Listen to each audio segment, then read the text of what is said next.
Mes amis, bien le bonsoir. À quoi sert le kasher? Vous savez, j'ai un ami juif, catégorie semi-professionnelle à professionnelle, n'est-ce pas? Il m'avait invité une fois dans une communauté Lubavitch. Il m'a expliqué leur vision de la kashirout. Ça signifie ces règles du judaïsme qui définissent ce qui est possible de manger et ce qui est pas possible de manger. Quelque part, une sorte d'aliment pur et impur. La définition était assez étrange, c'est-à-dire que si je prends, imaginons que je prenne cette canette, c'est une canette d'Évian, c'est de l'eau minérale, c'est tout. Ils ont un certain nombre de rabbins, alors je ne sais plus le chiffre, je crois que c'était 10 ou 11, le premier la regarde, il va dire kasher. Il la passe au suivant. Il la regarde, sur toutes les coutures, et il va dire kasher. Et ainsi de suite, elle passera de main en main, et si le dernier, s'il y a une unanimité, elle arrivera donc dans un lot où elle pourra être consommée par les Juifs. Et c'est ainsi que ça se passe depuis 3500 ans. Si on regarde chez les musulmans, il y a ce qu'ils appellent le halal, ou le halal, comme on dit en français. Le halal, c'est pas seulement une histoire de viande, c'est aussi une histoire de plein d'autres choses, mais à toute chose égale, il est beaucoup moins compliqué que ce qu'on appelle la kashéroute. Le kasher est extrêmement compliqué, comparativement au halal qui, honnêtement, aujourd'hui, va focaliser sur le vin et la viande de porc et la méthode d'abattage. C'est plus ces trois axes de travail qu'autre chose. Alors que le kasher, lui, aura des règles extrêmement plus compliquées dans leur application et dans leur définition. Néanmoins, si je regarde l'histoire des Juifs avec leur kasher, pas kasher, c'est vrai que si on se met sur le plan purement matérialiste, hein, vous voyez, moi j'ai un côté cartésien, vous connaissez. Qui dit cartésien dit matérialiste parce que quelque part t'es attaché au fait, hein, tu es attaché au matériel, tout ce qui est matériel dans son apparence pour toi est vrai dans son énergie, donc finalement ça te donne des prémices très fortes pour alimenter ta réflexion cartésienne, et donc c'est comme ça que tu restes un petit peu attaché au réel, ce que tu définis comme étant le réel, et tout ce que tu n'arrives pas à définir de manière matérielle, quelque part n'est pas réel pour toi. Donc, quand tu es dans une logique purement matérialiste, rationnelle, c'est vrai, tu te dis, mais pourquoi ils font ça, hein? Pourquoi? Ça sert à quoi? Et même un juif professionnel est obligé d'en convenir. C'est quoi cette histoire de rabbin en rabbin? C'est quoi le sens? Ça n'a peut-être pas de sens. D'accord? Alors oui, sur le plan matériel, ça n'a peut-être pas de sens. Sauf que ça peut en avoir. D'accord? Ça peut en avoir. C'est comme le kasher. C'est comme le halal. C'est pareil. Et je sais que moi, j'étais une époque dans une logique peut-être plus matérialiste que maintenant, où j'avais tendance à critiquer ces attitudes en disant, aujourd'hui, c'est vrai que peut-être qu'une époque, elles ont eu leur raison d'exister, mais peut-être qu'aujourd'hui, on peut faire sans. Et figurez-vous que quelque part, j'ai eu une baffe, j'ai eu une claque, j'ai eu un rappel, parce que, vous savez, tu peux même à travers le matérialisme voir Dieu œuvrer dans le monde, littéralement. T'as pas besoin d'être illuminé, hein, t'as pas besoin d'être illuminé pour voir Dieu œuvrer. Tu peux même refuser le message, tu peux dire je veux rien voir, et puis un jour le message deviendra tellement grand qu'il ne pourra pas échapper, hein, à ton attention matérialiste. Là, figurez-vous que je regardais les news cette semaine, et qu'est-ce que j'ai vu? Littéralement en 2 ou 3 jours. Nous sommes le mardi. Ce week-end est tombée une news qui disait que pour sauver le climat, il y a des milliardaires américains qui conseillent de manger des excréments, de manger de la merde humaine, pour être clair. D'accord ? Et ces gens qui ont cette doctrine-là, ils ont un côté scatologique. D'accord ? J'étais déjà pas revenu de cette nouvelle, et aujourd'hui, Daily Mail, le journal le plus influent au Royaume-Uni, d'ailleurs dans beaucoup d'administrations étatiques, pour donner un degré d'influence au Daily Mail, qui est une sorte de tabloïd assez pourri sur les bords, mais bon, c'est à l'image un petit peu de certaines choses ici. Il y a une sorte d'étalon de mesure. Quand ils veulent prendre des fois des décisions au niveau étatique, ils disent cette décision, elle ressemblerait à quoi si elle était dans la une du Daily Mail. Le Daily Mail, c'est le premier journal de ce pays. D'accord ? Dans le Daily Mail, je disais. Ils ont ramené un scientifique suédois. Ça pouvait pas être autre chose. Ça pouvait pas être un saoudien. Ça pouvait pas être un juif. Et il dit, pour sauver le climat, il faudrait que les humains s'habituent, il faudrait qu'ils commencent et qu'ils aillent au travers du tabou, qu'ils arrêtent avec ces tabous du cannibalisme. Il faudrait manger, il faut que les humains apprennent le cannibalisme. Ça signifie que quand quelqu'un meurt, on le bouffe. D'accord ? En d'autres termes. Okay.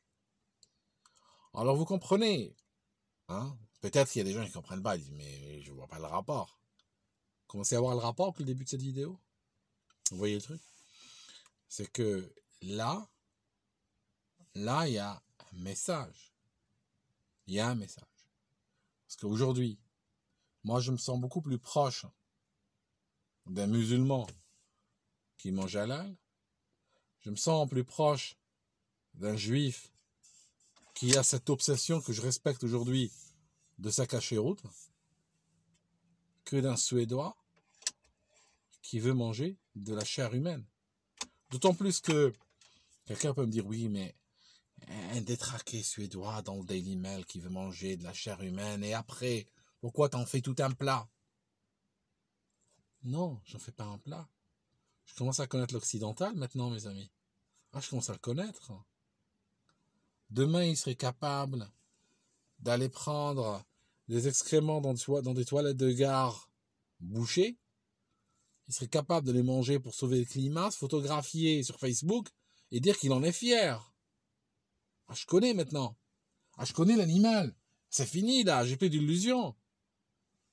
Il y a aujourd'hui, ou hier, c'est aujourd'hui tout aussi pourri qu'hier dans ce monde. Il y a un journaliste qui disait qui regrettait que les Français ne sont pas encore tous prêts à envoyer leurs enfants mourir pour l'Ukraine. Ah bon ?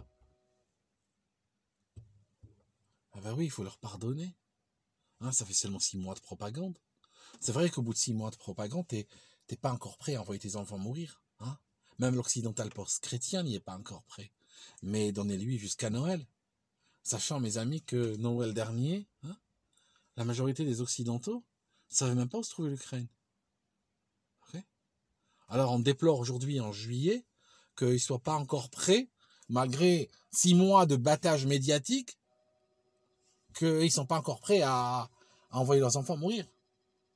Donnez-leur plus de temps, c'est trop tôt. Parlez-en encore plus à la télé. Donc aujourd'hui, voyons l'occidental post-chrétien, à quelle vitesse il peut s'emballer pour n'importe quoi, parce qu'il est vide. Il ne va pas à l'église, voilà son problème. Il est vide, il a tout rejeté. Vous comprenez ? Il est prêt à tout aujourd'hui. Il n'a plus rien. Il n'y a plus rien qui le relie à quoi que ce soit. Demain, il pourrait se marier avec sa mère. Demain, il pourrait manger de la merde. Demain, il pourrait déterrer les corps et les manger. Demain, il faudra peut-être que nous enterrions nos morts. Il faudra peut-être qu'on mette du béton, qu'on mette une alarme, qu'ils ne viennent pas les bouffer. Pour sauver le climat, vous comprenez ?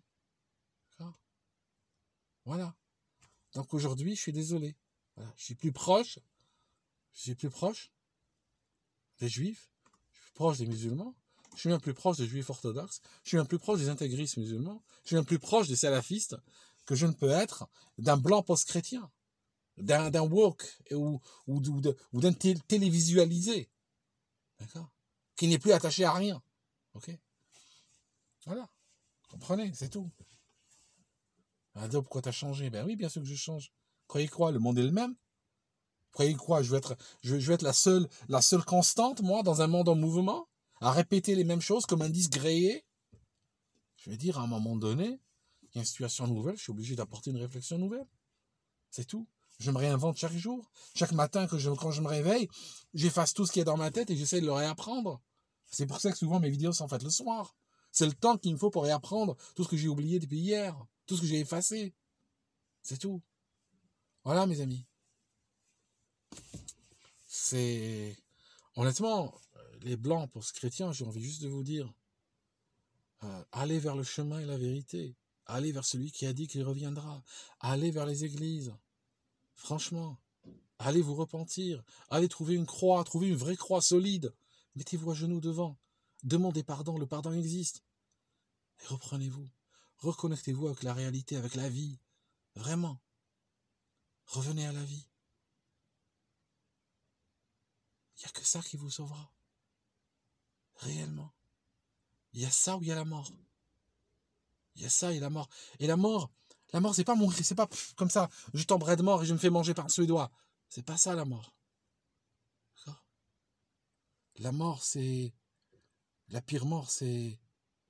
Si on peut être vivant, on peut respirer encore et mourir. Vous savez, il y a des gens, je vais vous dire, il y a des gens, ils sont morts vivants. Parce qu'il n'y a plus de lumière de vie à l'intérieur. Ils ont tout rejeté. Puis ils se sont télévisualisés. Et aujourd'hui, ils sont à la veille d'accepter de manger de la merde. Ils sont à la veille d'accepter de manger des cadavres, mes amis. Ils mangeront des cadavres d'humains, des cadavres de chiens, ils mangeront n'importe quoi. Vous comprenez ça? Et puis il y a d'autres, comme disait Albert Pike, il y a des gens qui ont survécu à leurs funérailles. Il y a des gens qui, dans l'enveloppe charnelle, est morte, mais qui ont survécu dans les actions, dans la réputation, ont été au-delà de ce jour où on a mis leur enveloppe charnelle dans le sol et qu'on l'a protégée pour que le Suédois ne la mange pas.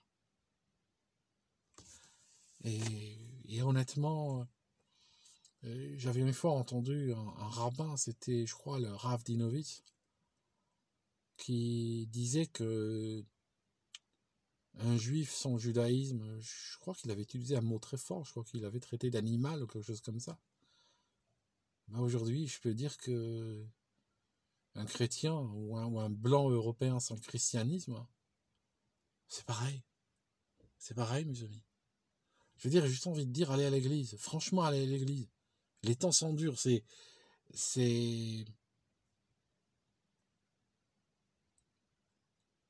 Tu vois pourquoi je mélange les religions depuis le début? Islam, judaïsme, christianisme. Il y a tout ça en moi en réalité.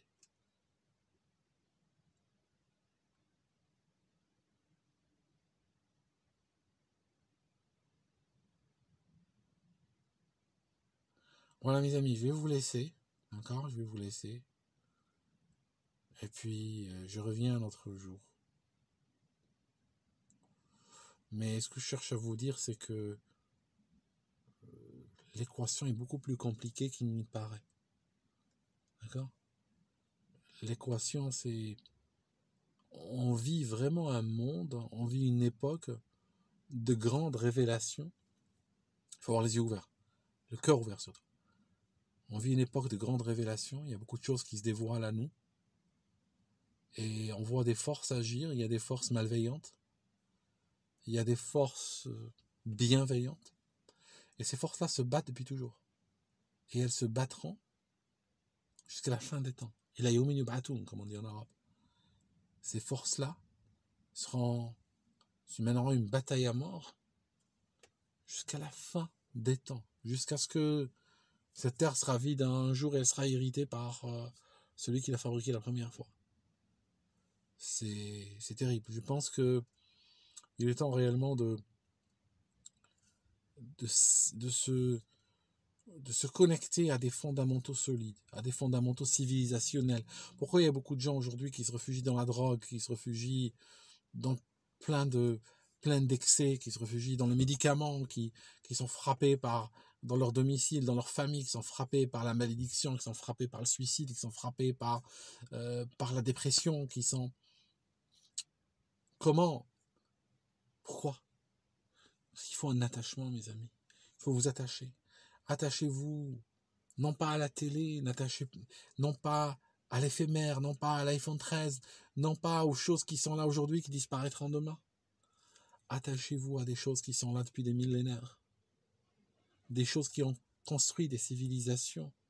Des choses qui peut-être parfois contiennent des anomalies d'apparence, qui contiennent des choses que peut-être vous ne comprenez pas tout de suite, ou que peut-être nous ne comprenons pas, mais qui ont une justification.